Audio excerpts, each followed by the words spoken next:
Good evening, ladies and gentlemen, and welcome to another edition of The Month the Earth Stood Still, part of the quarantine themed movie marathon of just the physical copies that I own. Today we're going to be talking about George Romero's Dawn of the Dead, the original from the 70s, not to be confused with Zack Snyder's remake from the early 2000s. Now, before we go on, once again, I want to apologize for the low production values. Once again, my editing stuff is in Burbank, and I'm currently in Chino, keeping an eye on my family, my parents. Keeping an eye on them, running errands while we're all in this isolation together. And the other thing that I wanted to add is Dawn of the Dead is one of my friend's favorite films. A buddy of mine from college, his name is Capelo. We took a lot of film classes together, and it's one of his films, and so he's very knowledgeable about it. And so I asked him to come on for this episode to talk about it. Unfortunately, originally we were going to do like a Zoom session, but unfortunately, there are all sorts of connection problems. We try to do a FaceTime, a Facebook video call, but to no avail, and it just all went downhill from there. So as a last resort, what I did in the meantime is I audio recorded a phone conversation that I had with him to talk about this film. So we're going to be listening to that for the next 15 minutes. And in the meantime, stay safe, stay healthy, stay positive. Let's get this over here. There we go. Get his mug in there. There we go. Let's play the audio, and then we will be good to go. Let's see, where is it? Where is it? There we go. Here we go. Echo. Okay, Del, I got this going. Thank you so much for trying to chime in. Yes. And I apologize for the bad connection. Yeah, let's try this again. Okay. So, George Romero's Dawn of the Dead. What was your first exposure to that film? How old were you when you saw it? And what was it about that movie that became one of your favorite films? Well, I think I caught it, I was about maybe 15 years old, and I caught it, on Cinemax or something. It was on late at night, and I caught it about, halfway. Okay. In the middle, and I was just, it just hooked me. The story, I think the coolest thing about the movie is that it takes place in the mall. Yeah. Yeah, it's such a unique location for that kind of a story. And I noticed too that there's with each movie there's a kind of a progression with the locales too. Like in Night of the Living Dead, it was with a farmhouse, and then it expanded to a shopping mall. Then you had a military base, and then it became basically a whole city that was on an island when you got to Land of the Dead. Yeah, the thing about Dawn of the Dead, not only does it take place at a mall, but they really utilize the location. Yeah. I mean, if you just imagine yourself being trapped in the mall, and all the cool things that you could do, you go shopping, you eat food, they just kind of take advantage of everything, and it makes the movie really fun. Not only is it a horror movie, but it's sort of a mixture of a lot of different genres. It's horror, has some action, some comedy, drama. Yeah. It has almost everything that you can ask for in a movie. Yeah, that was another thing that I noticed before I got in contact with you, is I love the opening of this film. I love how hectic everything is. The opening scene in the newsroom, how hectic everything is, and then one of my favorite scenes also is the sequence that takes place in the projects. But you're right, it starts with this very somber, very chaotic tone, very serious, and then as soon as the movie progresses, there is a lot of fun to it. There's the the biker gang that shows up, and just even with the creative kills that they have. And it's like you mentioned with the whole shopping mall thing, it's kind of a weird juxtaposition to what's going on now, that with everything in lockdown, we cannot go out to the places that we used to shop at. Like, I know that my family members, they kind of get a little stir crazy with not being able to, just take a walk in the mall. And I was wondering if you would be able to elaborate a little bit more on the social commentary of this film. Well, I think the social commentary, I think it has a lot to do with consumerism. Mm-hmm. And I think at that time, George A. Romero, the writer and director of the movie, he was sort of observing the shopping mall and how people would react Yeah. to that. Yeah. And he kind of puts his characters in quarantine in the shopping mall. They have everything they could ask for, and they're still not happy. And so that's something that he explores a lot. They have kind of sort of everything they could ask for. They have food, they have clothes, they have shelter. They even have there's a scene in there where they have money. They're stealing money from the bank. They have everything they could ask for, and yet they're still miserable. And I think that was something that he explores in that movie, and he kind of challenges the audience to kind of to look at that and say, hey, you have all this stuff, but it still doesn't make you happy, so what's going on there? Yeah, absolutely. And that, and I also got the impression too that with a lot of the zombies or the undead that were coming back to the mall, that you got the implication that this was something that was ingrained in the back of their minds.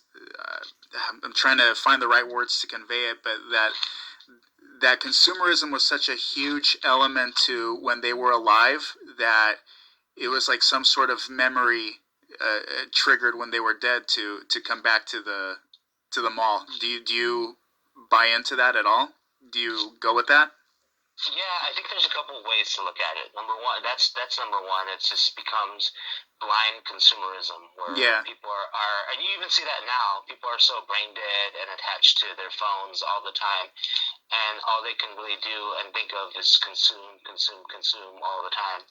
So that's one element. And also another very interesting element is that I think he uses classism. The survivors that are locked up in the mall are sort of the elite, wealthy, rich people, and then you have the poor people who are the zombies that are being kept out from all the riches, and then the middle class are like these bikers that are just gonna break into the mall and just take everything. Yeah. I definitely picked up on that whole classism thing with the entire shootout taking place in the projects. So I think that was like their subtle way of yeah, definitely at the beginning, yeah, and then it's more metaphoric at the end, towards the end of the film. Yeah. But yeah, that's something that scene in the projects is probably, out of everything in the movie, that's probably the most disturbing pieces. Right. He really shows how ugly people can be. And it's not so much the zombie, it's just the people. The living, yeah. They treat each other, yeah.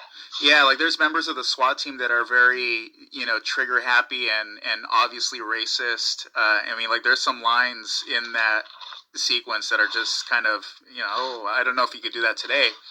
Yeah, well, also it's very funny to see white people in that movie play Puerto Ricans. Right. Like the actor from Martin is like one of the leaders of the Puerto Rican gang. Yeah, they just put wigs on them and give them brown makeup. Yeah. They're Puerto Ricans. Yeah. The other thing that I enjoy about the early George Romero zombie films is that he doesn't use a lot of well-known name actors, and that kind of in a way, it kind of adds a little bit of suspense, because you don't know who's going to make it or not through the end of the film.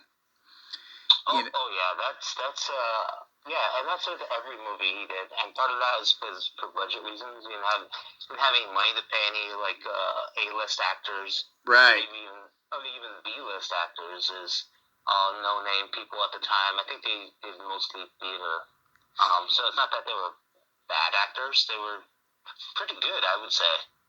Um, Yeah, your usual like summer stock regional theater actors that I guess trying to make a name for themselves in a way. But yeah, I remember seeing Ken Foree in a Nickelodeon sitcom, back in the early 2000s. oh, okay. Yeah. I was like, was that before Dawn of the Dead? Oh yeah, it's way after Dawn of the Dead. Way after Dawn of the Yeah, Dead. it was like like early 2000s. I forget I'm not in the demographic, but I remember flipping through channels and I was surprised. Oh, Ken Foree from Dawn of the Dead. He's doing a sitcom on Nickelodeon with with a bunch of kids. Yeah. And but yeah, oh, go ahead. Another thing we need to talk about is the gore, because I know you Yes. talked about Night of the Living Dead, Yes. and Night of the Living Dead is really, to this day, it's still very disturbing, Yeah. and it's a tough movie to watch, and that's why I kind of like Dawn of the Dead better, because it's more comic booky, it's action adventure, it's not as Right. Yeah. it's not as bleak. Right. There's a strong streak of fun, like you had mentioned earlier. Yeah, and with this, this is the second movie in the Night of the Living Dead franchise for Romero, and this one he ups the gore factor, and it's crazy and it's intense. You have like people's intestines being ripped out, Right. Yeah. and decapitations and head explosions, and it's all done in a very fun way. Yeah, yeah. It's almost like really gross, but it's done in a very fun way. yeah. It's like over the top in almost like a Quentin Tarantino way. Like you said, like a comic book like version of it. Like it's almost like almost I don't know if almost kind of in a South Park kind of way. But there, would you agree? Yeah, and also it's sort of the limitations too of the makeup effects. You kind of watch it now and you're like, oh, that's like a dummy's head exploding, or Yeah. that's like, but that's also the fun of it too. Yeah, it's part of the charm. Chris, what do you like the most about this movie? Like, what sticks out to you the most? Oh, it has a very strong opening. Like it, I know it sounds cliche to say this, but the movie kind of starts out with a bang. And I mean, but it's not too far off from being literal to that because you hear those first chords of that goblin music, and then you get into this chaotic environment, and all the stuff that's going on in the newsroom. There's something. There's a sense of realism going on with how everybody's dialogue is overlapping each other. Um, I would say that, and the sequence in the projects. One image that's always stuck with me that I always kind of found disturbing is when they find that the residents of the projects have been dumping the bodies in the basement of the building, and you just see like all these body bags kind of moving around in this like yeah That is really disturbing. yeah and again it goes into that whole classism thing, how like there's certain ethnicities that have such a tremendous respect for their loved ones passing on, the dead. But yeah, the helicopter scene with the decapitation. I still get so impressed with how they did that. If, not to spoil anything, but there's a sequence where there's a zombie approaching one of the characters in front of a helicopter, and the blade, the main blade is still, is still going, and as the zombie's getting closer to the helicopter, he unintentionally gets the top part of his head, just like the scalp. Yeah, and it's just like the scalp.